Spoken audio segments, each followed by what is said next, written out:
لوگوں نے پوچھا، یا رسول اللہ، کون سا اسلام افضل ہے؟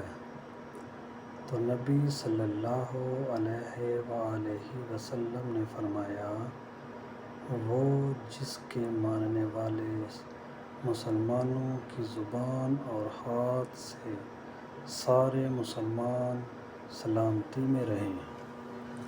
صحیح بخاری حدیث نمبر 11۔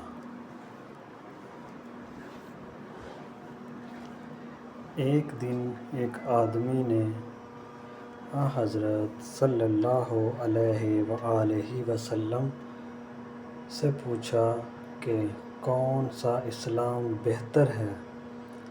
فرمایا، یہ کہ تم کھانا کھلاؤ اور جس کو پہچانو اس کو بھی اور جس کو نہ پہچانو اس کو بھی، الغرض سب کو سلام کرو۔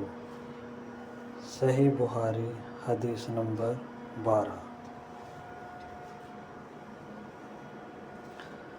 حضرت صلی اللہ علیہ وآلہ وسلم نے فرمایا، تم میں سے کوئی شخص ایماندار نہ ہوگا جب تک اپنے بھائی کے لیے وہ نہ چاہے جو اپنے نفس کے لیے چاہتا ہے۔